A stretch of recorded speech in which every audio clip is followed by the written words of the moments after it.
Hello, this is Jessica, your English 122 instructor. I apologize for my stuffiness. I just can't seem to get well right now, but that's okay. I just wanted to give you a quick overview of some things that I'd noticed and wanted to talk to you about.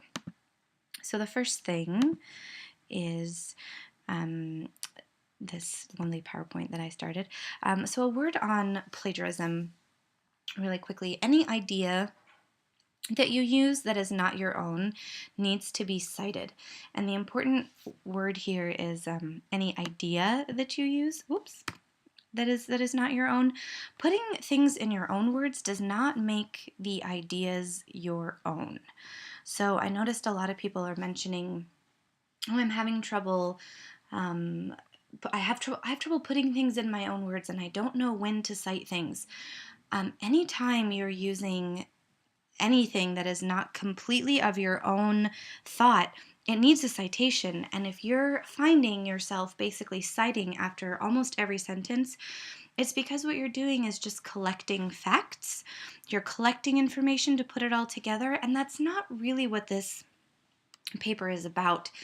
The research paper, you are collecting facts, but what we want you to do is give those facts some extra meaning, analyze them, explain why they're important, things like that. We don't just want you to take other people's ideas, throw them all in one paper, and then call it yours. In fact, it's still not yours, it's still other people's. So I want you to try and make sure that no more than 20% of the paper is from outside sources, and I'll show you how to check that using Turnitin in the classroom in just a second. But first, let's go here. Since this week your draft is due, I wanted to go over really quickly a couple of things that are very important. To create your introduction, give us some background information on the topic. Why is the topic important? Keep in mind your intended audience for this class. That's probably me or the TA. And then you must have a thesis statement. You need to have something that you're going to prove to us through the course of your paper. It's a strong statement that you can prove with evidence. It's not a simple statement of fact. A fact is not a thesis statement. If it's as simple as yes or no, there's not really an argument there, and it's not a thesis statement. So a thesis statement should be the product of your own critical thinking after you've done some research. And by now, you should have done a lot of research, and you've done a proposal, and you've gotten some feedback on that as well. Your thesis statement will be the main idea of your entire project. It can also be thought of as the angle or point of view from which you present your material. A bit more on the thesis. It declares what you believe and what you intend to prove throughout your paper. A good thesis statement makes the difference between a thoughtful research project and a simple retelling of facts. Again, we don't want you to just put the facts together and give them to us. We want you to add some extra meaning to that, and I'll try to explain how to do that here in a second. A thesis statement is typically located at the end of your introduction. I know some people have some trouble with that, but it should really be the last sentence of your introduction. Really quickly, to do a thesis equation, you can do a topic, an assertion, and explain how you'll prove your assertion, and that's your thesis. So let's take a look at a really, really basic example. So introduction should begin broadly and end with a specific thesis statement. Here's a great example of an introduction with a specific thesis statement. Do you have writing anxiety? I do. I never thought that I personally had an issue with writing anxiety. I've always been able to produce something for each college course and was successful. After doing some research in my English 101 class on this particular subject, I see that I am wrong. I do have an issue with writing anxiety because I procrastinate. In order to conquer my writing anxiety and procrastination problem, I need to slow down, do my research, and remember I don't need to be perfect. This is actually a student sample, but we are missing an apostrophe of the don't. But you can see how this student set this up here. It starts with a question. You can start your research paper with a question. I encourage you not to do that. There are other ways. But if you don't have it, that's your best idea. Go ahead and use a question. But you can see by the end of this introduction here, we have 3 very specific ways that this paper is going to discuss how to overcome writing anxiety: slowing down, doing research, and remember, I don't need to be perfect. Notice how it's specific. It doesn't just say, I have writing anxiety and I should fix it. It lists ways that can be fixed. I'm going to give you a more specific example right now. This is very basic. This is more really just so I can show you the parts. In order to conquer my writing anxiety and procrastination problem, I need to slow down, do my research, and remember I don't need to be perfect. So blue is my assertion. The assertion is, I'm going to conquer. The red is the topic. I'm going to talk to you about writing anxiety and procrastination. And the purple is how you're going to prove your assertion. So I'm going to conquer my topic by doing these things. For outlining your paper, outlining the body paragraphs of your paper, I like, and this should also really help you, excuse me 1 second, I have to cough.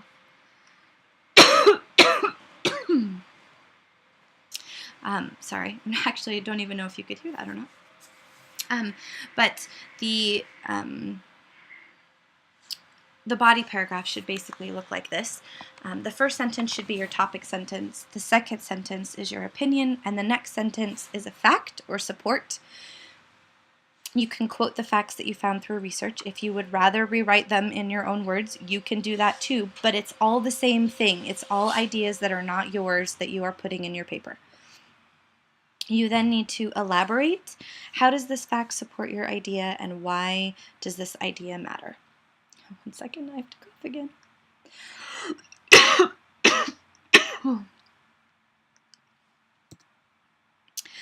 Okay, so let's take a look at this thesis. Even though the opposition states a year-round school schedule prevents Even though the opposition states a year-round school schedule prevents teens from holding jobs and it makes it difficult to work with teachers' contracts, it is clear that the switch can be a benefit because it decreases summer learning loss, helps with academics, and saves money in construction costs. So this student is going to be writing about year-round schools and basically arguing that year-round schools are good because they can decrease summer learning loss, help with academics, and save money in construction costs. So let's take a look at how this paragraph follows the TOFFEE format. So the first T in the TOFFEE format is a topic sentence. So year-round schools offer opportunities for students to improve academically. That topic sentence relates directly back to the thesis statement. You can see part of this is actually the student's second body paragraph. You can see the second thing listed here is helps with academics. So that word is actually mirrored in the second body paragraph. Year-round schools give students better situations to perform better because of the shorter breaks and other academic programs that aren't available in a traditional school schedule. Those are all his ideas. That's his topic sentence, and the next sentence is his opinion about the topic. They're better because of the shorter breaks and academic programs that are available. Next is his fact. Students requiring academic support get more immediate interventions rather than waiting for summer school.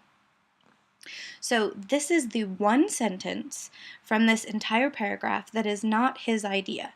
So then he takes that fact, and this is really, really important, and then elaborates on it, explains why it's important. A student doesn't have to wait till summer to relearn a subject they failed in the fall. Year-round schools give students more help when the student needs it. Students hate failing a class because they have to take summer school. Their mind is already turned off to school because they failed, and now they have to lose a portion of their summer too. So the quote is just really there to help him prove his other idea about year-round school and why it's better. The paragraph continues. Year-round schools have immediate intervention programs that help students while the material is still teachable, hopefully allowing the student comprehends the material and improves academically. Another benefit to year-round school is that it avoids teacher and student burnout because of more frequent breaks. Now again, as you see, he used the quote, put that in the paragraph, only used five words from this outside source, and then explains why that matters. A burnt-out teacher can't teach effectively, and a burnt-out student can't learn effectively. Happy teachers mean better and more entertaining lessons. They can teach at a comfortable pace and find cool ways to teach the subject matter. More entertaining lessons mean students are more engaged and happier. This could mean better grades because they're making better connections to the material being learned. Improving academics is an important benefit when switching to a year-round schedule. So I want you to sort of take a look at how these two paragraphs, or this one paragraph, I just split it into two because it was too long to fit on one slide, but how the student used the outside source. I want to show you also really quick, that is an example actually not from this class, but I do want to show you an example from the course. So I'm going to bring that up. In case you've never been here before, if you click on Learning Resources in the class, and then click on Writing Center down here in the corner, you have to do it one more time, click on Writing Center, it'll open this extra tab up. You can see here, in the event you are stuck, here's an APA paper with formatting instructions. So you can see how to format it. I see a lot of students are saying, oh, I have a terrible time with APA formatting. APA formatting is really just how the paper looks. It has nothing to do with the content. So if you can have just one great, perfectly formatted paper, you can use the same paper, use the same format, just change the information for each one of the papers that you have to write. If you have it correct once, you don't have to reinvent the wheel every single time. But this is a full paper, and it even tells you click this to change your margin, select page layout and page setup. It even walks you through all the different things that you have to do in order to get it correct. You can scroll down and view the sample research paper. So here again you can see Internet and Distance Ed. This is the sample paper that was created just for this class. And you can scroll down and see. So we have the sort of introduction here. This is typically where you would, so we're saying, let's see, just trying to find where this student, this fake student used a quote. So you can see that all of this beginning section is all the writer's original ideas.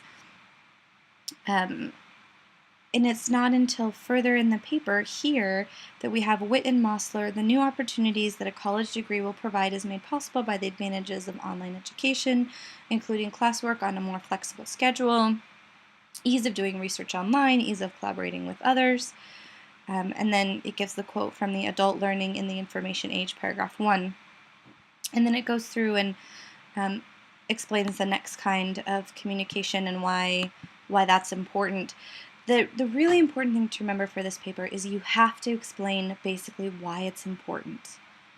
Why do we care about any of these things? If you can work that into your paper, you're sitting pretty. You're doing pretty good. But as you can see, it's not, after every sentence, there's not a quotation. These are all really the writer's own words with some quotes kind of, just built in, and then always an explanation of why that quote is important. And then at the very end, there's this reference sheet. We can actually tell pretty quickly if your sources are academic in nature or not. For example, online learning and teaching in higher education, retrieve from, and then the site library at Ashford. Obviously, that's an academic source.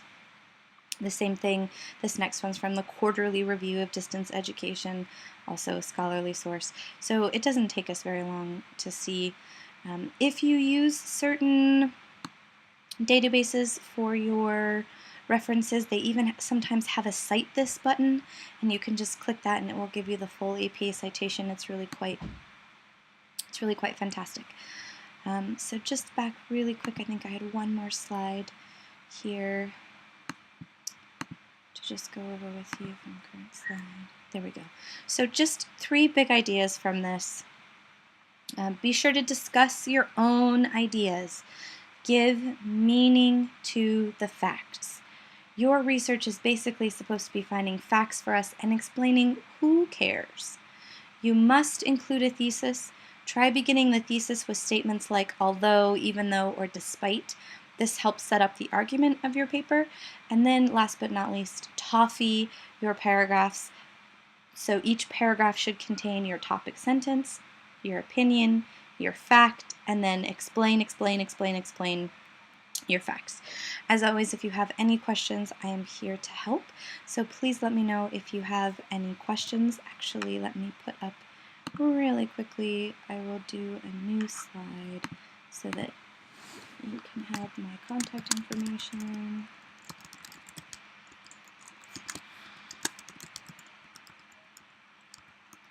And please don't ever hesitate to call me either. I'm definitely available for that. So my email through Ashford is jessica.harnish1@ashford.edu, and then my phone number 623-242-2544. I hope you guys are having an easy time with this, and again, if not, please don't hesitate to let me know.